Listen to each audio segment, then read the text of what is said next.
자, 오늘도 계속해서 2단원 작물의 생육, 작물의 일생에 대해서 계속해서 배워보도록 합시다. 함께 학습 목표 다 같이 한번 큰 소리로 읽어보도록 합시다. 첫째, 작물의 영양 생장의 개념에 대해서 설명할 수 있다. 둘째, 작물의 영양 생장이 이루어지는 기간에 대해서 설명할 수 있다. 오늘 이 수업을 마치게 된다면 여러분들은 영양 생장의 개념에 대해서 설명할 수 있게 될 것이고, 그리고 이러한 영양 생장이 어디에서 이루어지는 것인지를 여러분들이 알게 될 겁니다.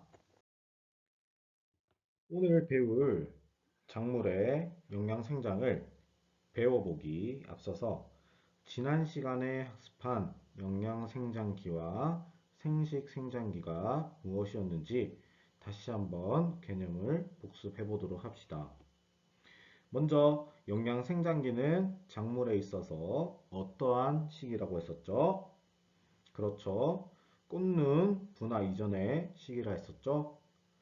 쉽게 말해서 꽃이 나타나기 이전의 시기를 영양생장기라고 합니다. 그러면 꽃이 피기 전에는 작물은 어떠한 생장을 할까요? 맞습니다. 식물이 생장하는 데 필요한 충분한 길이 생장 또는 굵기 생장을 하게 되겠죠. 이러한 시기를 영양 생장기라고 합니다. 모두가 잘 기억해 두도록 할게요. 자, 이번에 배울 부분은 중요 표시가 많이 되어 있죠. 모두가 필기노트를 펼쳐서 잘 기록해 두도록 합니다. 그럼 영양생장기의 개념에 대해서 앞에서 살펴보았으니 영양생장 시기의 길이생장, 국기생장에 대해서 알아보도록 합시다. 작물은 여러분들이 아시다시피 크게 잎과 줄기, 그리고 뿌리로 구성되어 있습니다. 이러한 잎, 줄기, 뿌리는 무엇에서부터 나타난다고 했죠? 작물의 일생에서 우리 모두 배워보았었는데 기억나는 친구가 있을까요? 그렇죠. 모든 작물의 출발은 씨앗, 즉 종자로부터 시작한다고 했습니다. 이 종자는 발하기 전 이미 종자 안에 어린 싹, 어린 뿌리가 만들어져 있어요.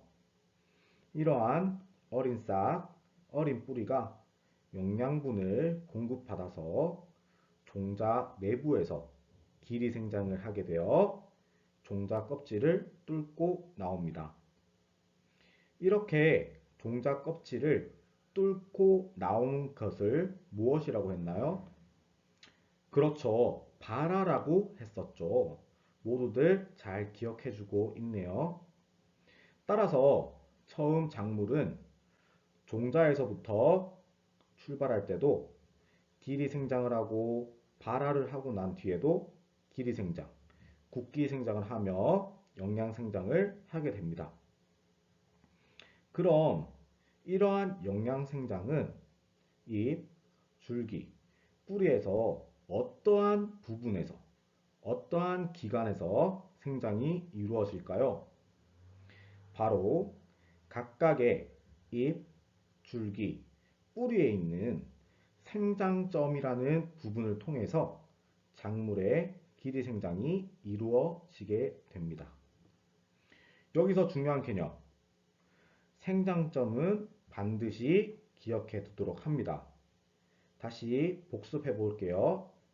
잎, 줄기, 뿌리의 길이 생장은 어떤 부분을 통해서 이루어진다? 그렇죠. 생장점 잘 기억해 두도록 합시다.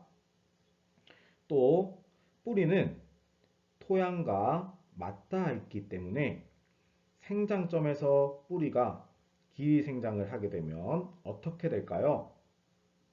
그렇죠. 토양이랑 직접적으로 접촉을 하고 있어서 뿌리에 상처를 입을 수가 있겠죠? 그래서 뿌리골무라는 부분이 존재하여서 뿌리의 생장점을 보호하는 역할을 해주도록 합니다. 다들 이해가 잘 되고 있나요?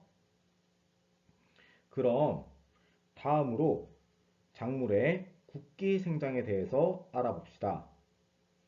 자, 여기서 길이 생장과 조금 구분해서 기억해 두어야 할 것이 있습니다. 바로 국기 생장인데 국기 생장도 길이 생장과 마찬가지로 생장점에서 국기 생장이 이루어집니다. 하지만 국기 생장에서는 길이 생장과 용어를 조금 달리하여 생장점의 일종인 형, 성, 층이라는 원형의 띠와 같은 부분에서 작물의 국기 생장이 이루어지게 됩니다. 자, 함께 복습해 보도록 합시다.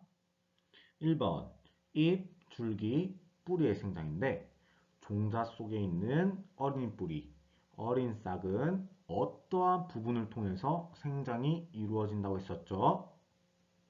맞습니다. 생장점이라는 부분을 통해서 생장이 이루어진다고 했었죠. 자, 2번. 작물의 길이 생장은 줄기, 뿌리 끝에 있는 무엇을 통해서 생장점을 통해서 길이 생장을 한다. 뿌리의 생장점은 무엇에 쌓여서 토양으로부터 보호가 된다고 했었나요? 그렇죠. 뿌리 골무에 쌓여서 보호가 된다고 했었죠. 자, 3번. 작물의 국기 생장인데 이러한 작물의 국기 생장은 무엇을 통해서 식물의 국기 생장이 된다고 했었죠? 맞습니다. 형성층을 통해서 식물의 국기 생장이 이루어진다고 했었죠.